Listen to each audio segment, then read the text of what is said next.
Hello, this is Dean Takahashi at GamesBeat, and welcome to our spoiler cast of the story of The Last of Us Part 2. This is about the most memorable scenes in the game, starting with the bookend nature of the beginning and ending of the first game, which came out in 2013. I played through The Last of Us a couple of times with my daughters, and I played through Part 2 with my daughter Danielle Takahashi, who created this video. Our aim in talking about this so long after the game came out is to address the spoilers in Part 2 and to help people process what they've already played. It's a hard game to get through, and talking about it may help us and help us understand why it's not just another zombie game. This is an epic story for the ages. It's an expansion, if you will, to the interview I've posted with Halley Gross, the narrative lead at Naughty Dog. Haley was very good at telling me what these characters were thinking and what drives them to do what they do. The original game starts out, as you see here, with the beginning of the zombie pandemic, when Joel's 12-year-old daughter dies at the hands of a soldier who's trying to contain the infection. The story then moves 20 years later, when Joel is a shell of a man who might as well be a zombie. And his loss of his daughter is a bookend with the end of the game, when he revives his ability to care and chooses to save 14-year-old Ellie rather than sacrifice her so that doctors can create a cure for the pandemic. She's immune and she wants to contribute something, but Joel, who remembers his daughter Sarah and the horrible people that Ellie and he have met on their journey, concludes that humanity should be damned and saving Ellie is what matters. As a parent playing with my daughter, I can relate to Joel's decision. And as the poet Matthew Arnold said so long ago, when the world becomes a shitty place, you fall back on those you love. And that's where we begin with Part 2, with a flashback, which shows there are consequences to every decision. If the first game was about love, Naughty Dog has told us the second game was about hate and revenge. When he gives a guitar to Ellie, he sings, "If I ever were to lose you, I'd surely lose myself." Maybe I just wanted to do right by her. And then we made it. We found the firefight. Because of her, they were actually going to make a cure.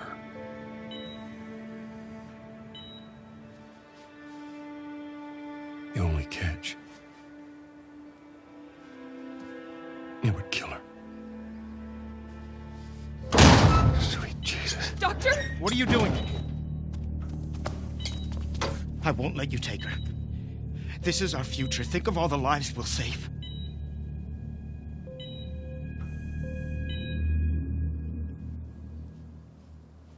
Jesus Christ, Joel. What do you do?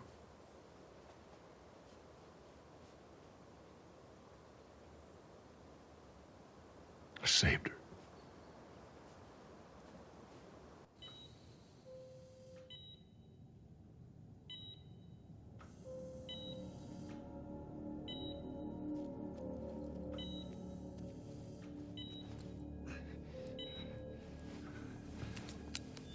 Come on, baby girl.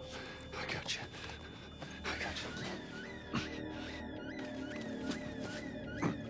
Cover the exit. Don't let him get away.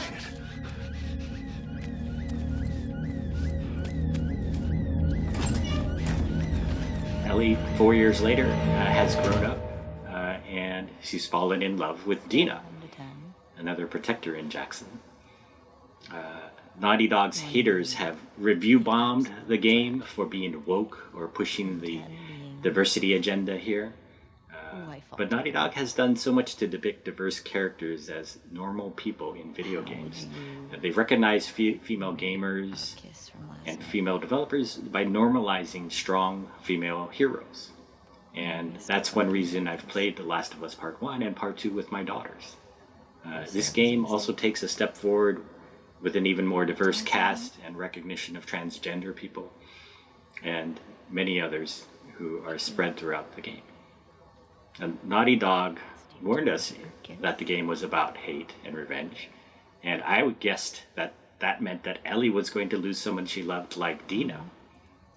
But I was wrong about that. I give it a 6. A 6? Wow. Like a solid 6. Okay. There were a lot of people around. Yeah, but 6.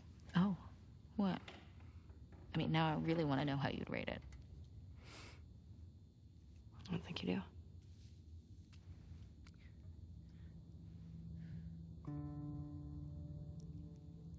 You're infuriating. Have you met you? You make me want to go back outside into that blizzard. No one is stopping you.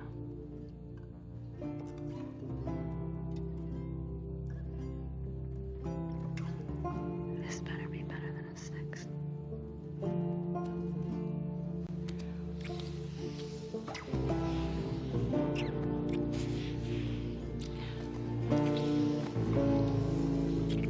But instead of sacrificing someone like Dina, we have this scene. We're introduced to Abby, a new character with her own group of friends. Joel and Tommy, they're saving her here from the infected, and they're greeted by these friends.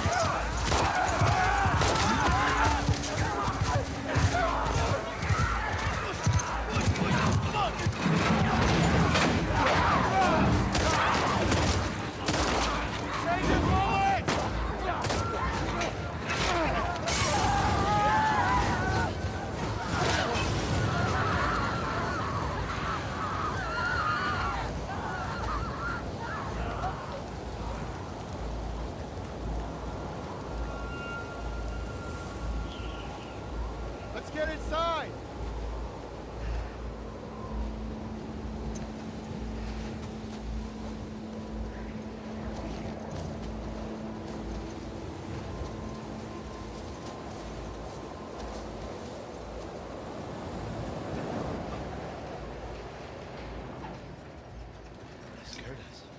And you'll see that Abby goes in without thanking Joel or Tommy. You want to get those saddles off? I hesitate from calling this one of the best or the greatest scenes of the game, but it is for sure memorable, and it is pivotal to the whole story. There are solar panels on the roof. Who are these people? How long y'all been here? Since yesterday. Yesterday? Yep. What are y'all doing out this way? I'm just passing through. You two live nearby? We do. A few hours down the hill. Y'all should come back with us, restock before you head out. Appreciate it. I'm Mel, by the way. Tommy, this is my brother. Joe.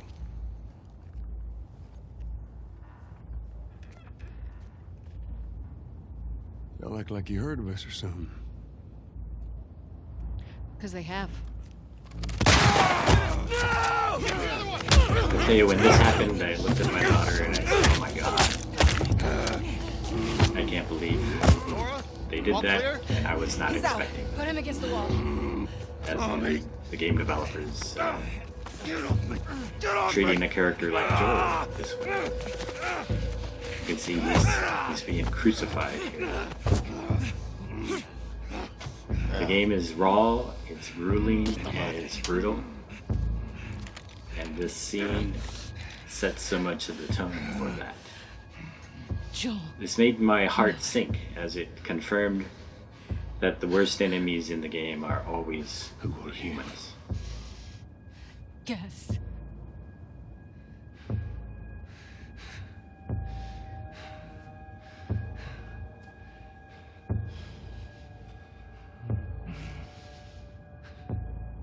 Why don't you say whatever speech you got rehearsed and get this over with? Joel is a badass of his own, and that's what I so liked about him. Do it. He's not afraid to die.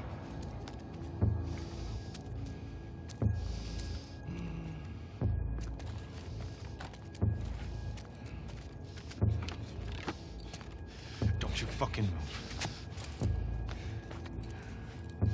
God damn it!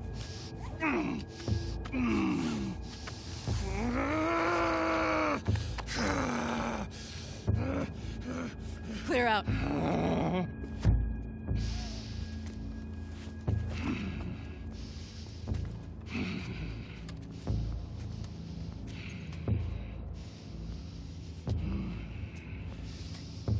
You stupid old man. You don't get to rush this. Ellie shows up like the cavalry, but not in the nick of time. She's too late.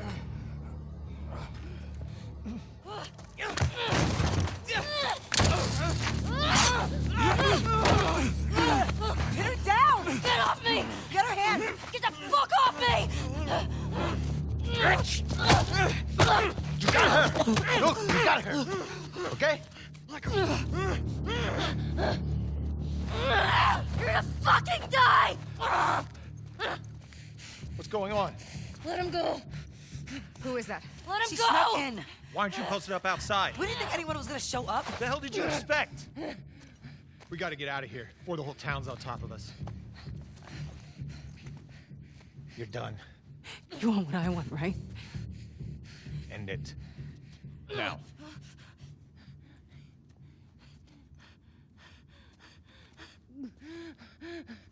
Joel, get up. Joel, fucking get up. Please stop. Please don't shoot. Joel, please get up. I was shocked here because Naughty Dog has never brought itself to kill off its beloved characters in the past. In the Uncharted games, Nathan Drake and his brother Samuel, his friend Sully and Elena, they're always doing extremely dangerous things, but Naughty Dog never killed them off in the name of a story or a plot point. And Joel here, he gets that honor. He gets the honor of having the most dramatic death in the game. But there's a lot of bodies that fall in this game. Everybody else who gets taken out dies almost immediately, without ceremony. And Halley Gross of Naughty Dog told me that's what this world has become. Now, it's so eerie to play this game about a post-pandemic zombie apocalypse during a pandemic with sirens for emergency vehicles going off in the background in real life. This part here is, part of the normal game. Ellie's going after them. She's in Seattle, seeking out the Washington Liberation Front, and she can lay traps for the zombies like this. And this is brutal, but it's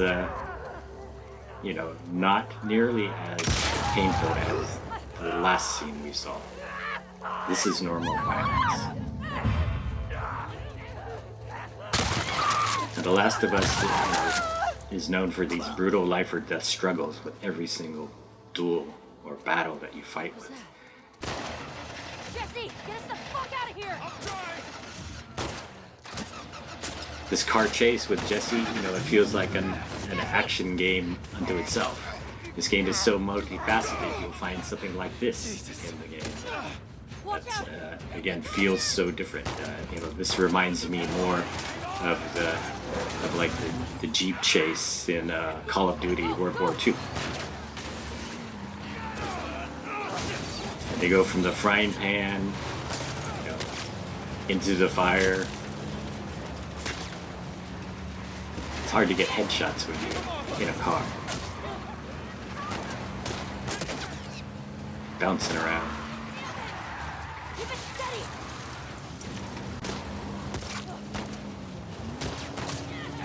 Now you hear the enemies scream and mourn when one of their own is killed. Like with the driver here. Look out! You don't normally hear that in a video game, and it's part of the commentary Naughty Dog is making about the cycle of violence. And these human enemies, they have friends and families. They're not the zombies. Go, go! Naughty Dog is known for these set pieces that are just so over the top. Constant running at the edge of your seat, always evading death, like a Raiders of the Lost Ark sort of feeling.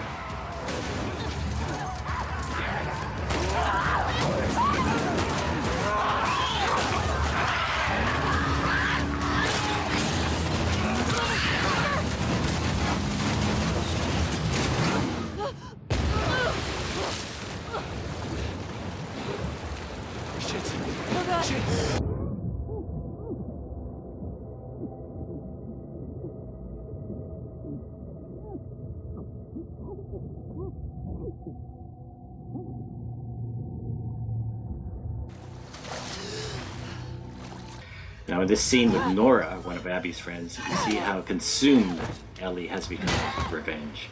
She's cold and unable to empathize with a defenseless woman in front of her. She only sees her as one more task to complete in a quest to kill Abby and her friends, like a checklist. I hated this scene because I wasn't able to let Nora just go. She's dying anyway from breathing the spores, but Ellie proceeds to torture her here. Naughty Dog asks, what drives her to do this? You firefly? Well, it's that addiction to revenge that she cannot shake. Fireflies anymore.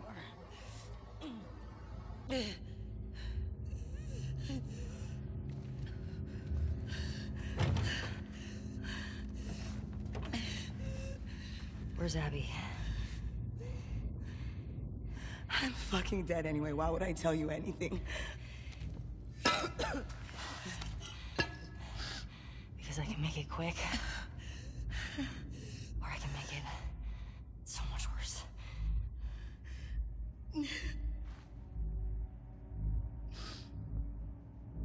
Think about what he did. How many people are dead because of him? Last chance.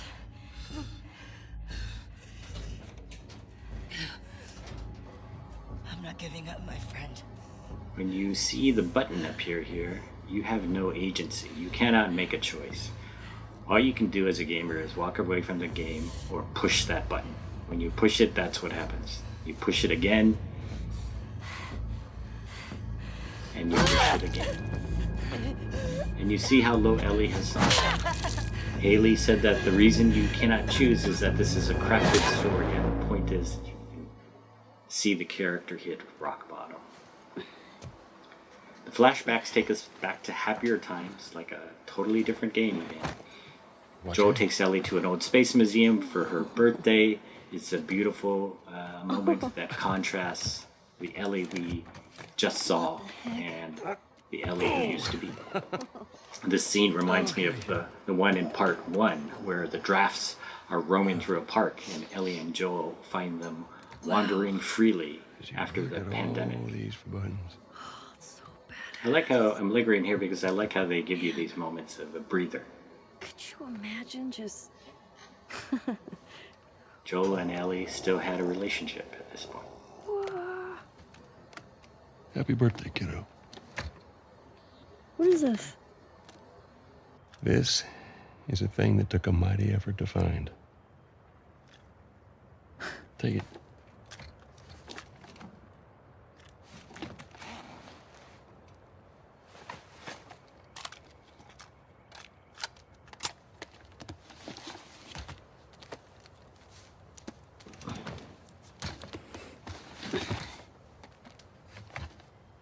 Close your eyes. It'll be worth it. Okay.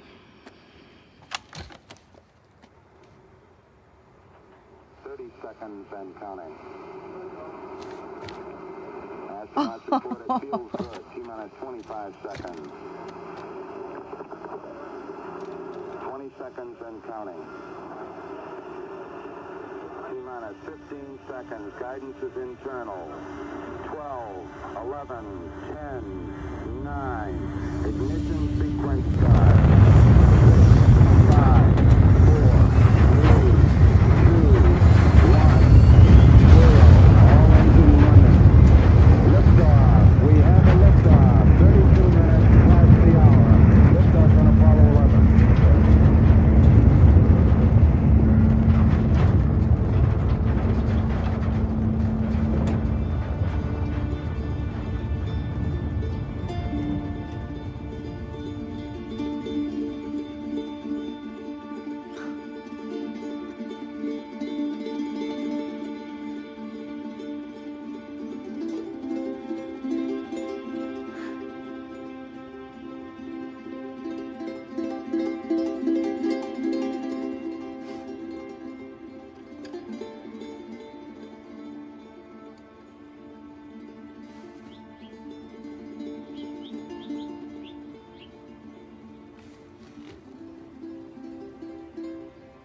okay?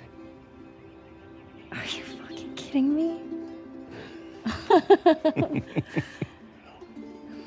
You're welcome, kiddo.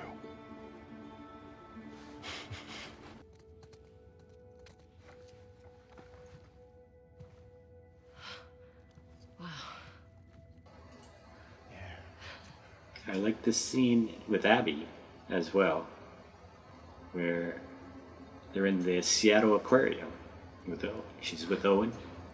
They've been arguing about whether seals have spots or not. It's another beautiful moment like the giraffe scene where nature shows that it has survived the pandemic.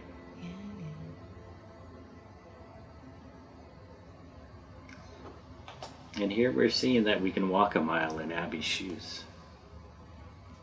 We find that she has the full range of being a human being, just as Ellie does. Or maybe did. When we learn of her backstory, that her father was the doctor who was operating on Ellie, we understand why she went into her revenge quest. Joel killed her father to save Ellie, and millions of people were at risk. And that's why she went after Joel. So when we start playing the game as Abby now, we realize that she's a badass as well. When these two enemy Seraphites save her, she's willing to turn around and save them as well. The violence in this scene, which you've seen in the trailers probably, is so brutal that we see it's another commentary on violence, even as it's so violent itself. And Abby meets Yara and Lev here. Lev is a transgender character who bonds with Abby and brings her out of her husk. The death of Abby's father had shut her down with her own addiction to revenge, and that's why she's a foil, or she's a mirror to Ellie. Halley Gross said these two might have been best friends in another life. It's why Naughty Dog puts us through what some people have called a 10-hour diversion into playing as Abby, as it forces us to come around and see what it's like to be. She's a better killing machine than Ellie. And as a gamer, you might be actually more inclined to play as Abby than as Ellie. I mean, they both are pretty good badasses, but Abby's the one that gets the flamethrower.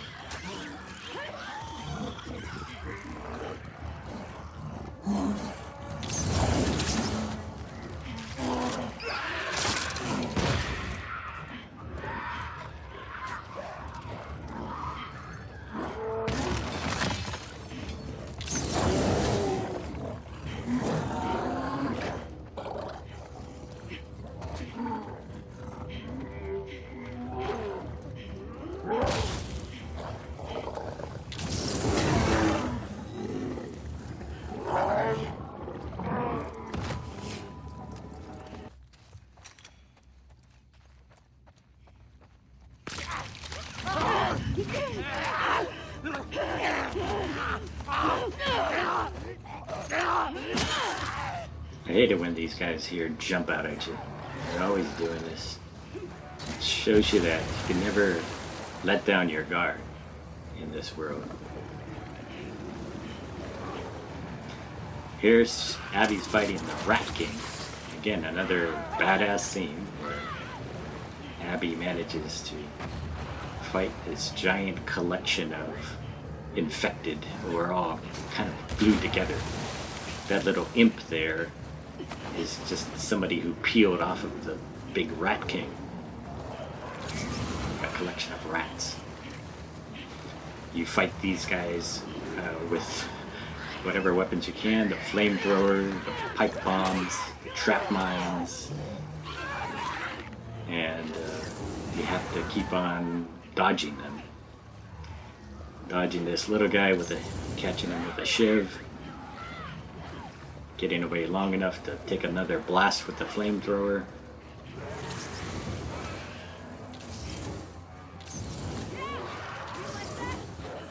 I went back and played this scene on Survivor mode and managed to bring down this Rat King.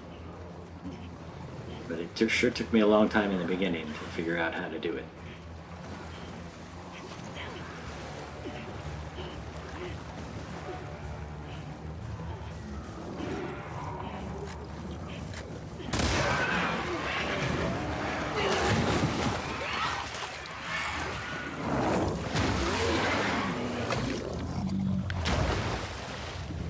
Now Abby, comes to love and defend Lev to the point where she becomes a traitor to her friends. Lev is all she has left. She's not the vengeful character who killed Joel. It's one of the more touching moments of the game, and it's a transformation of Abby.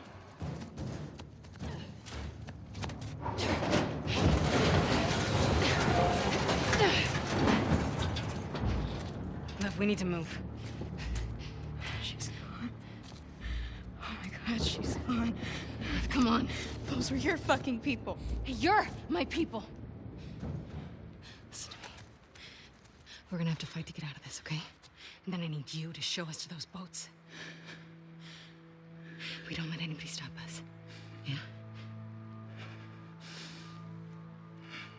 Okay. Okay. Follow me.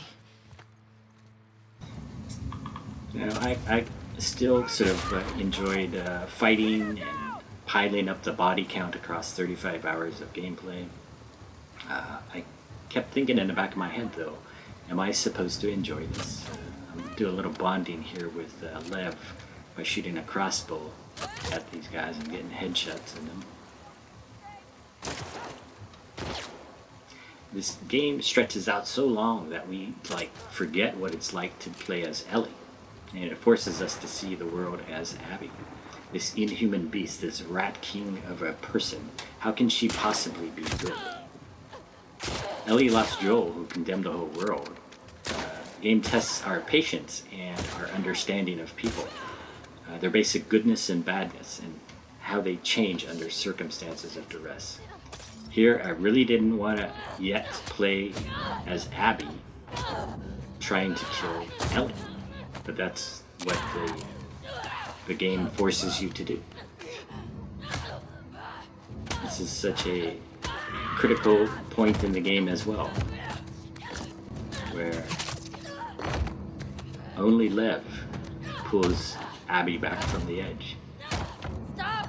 This is Abby's turning point. She's pregnant. Good. Abby.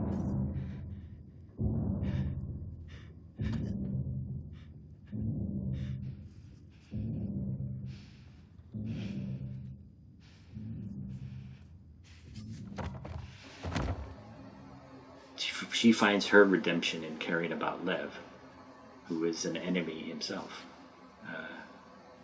But these are moments here where Naughty Dog succeeds in destroying the concept of an enemy.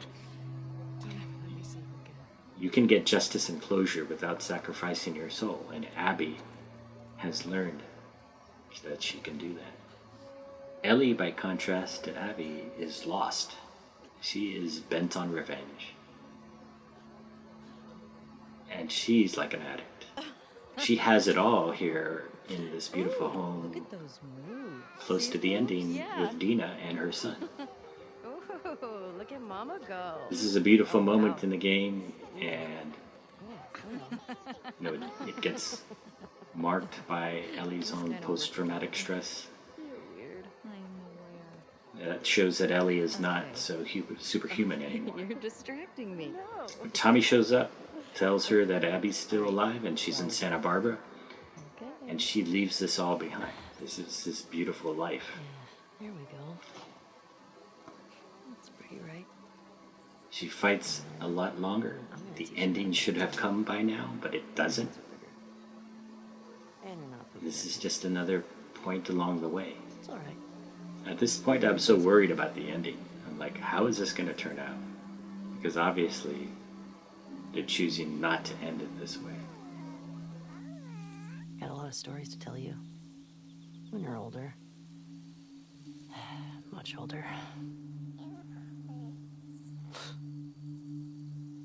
I don't even know where to begin. We get a flashback to that memorable kiss between Ellie and Dina on the dance floor. The bar owner comes out and he's a homophobe, and he tells them that they're disgusting, and Joel comes to the rescue there. But Ellie doesn't want to have anything to do with Joel at that point. Here is where Ellie winds up, tracking down Abby, trying to kill her again. Abby bites off Ellie's fingertips.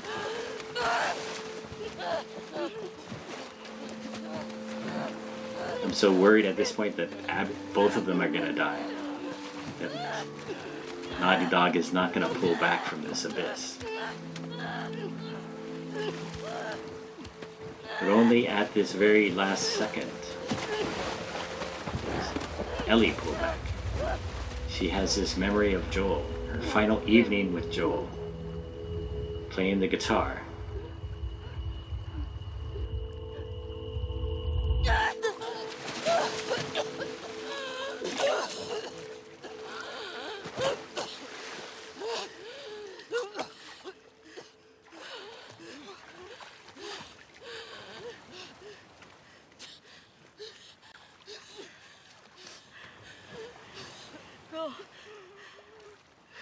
Just take him.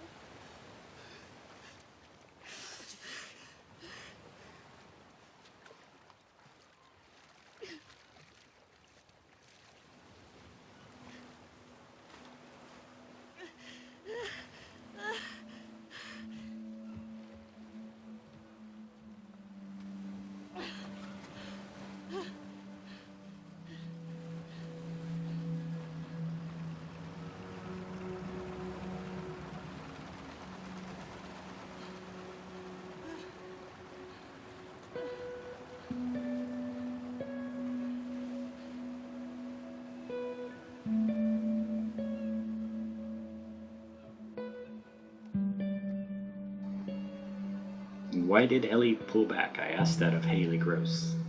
What's going through her head? And this scene is going through her head. If somehow the Lord gave me a second chance at that moment, I would do it all over again.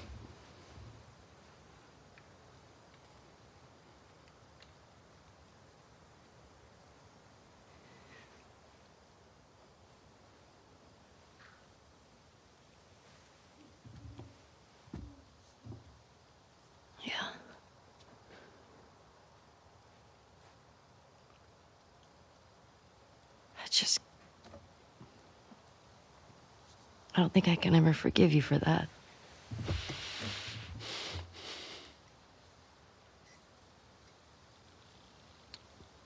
But I would like to try.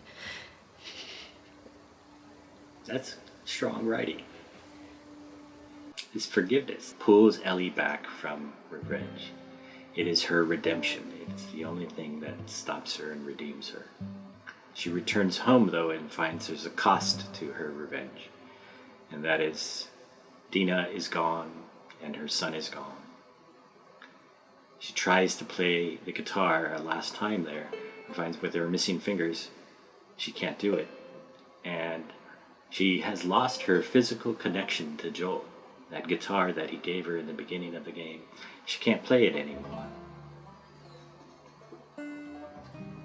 That strum just reminds us of the beginning, another bookend ending.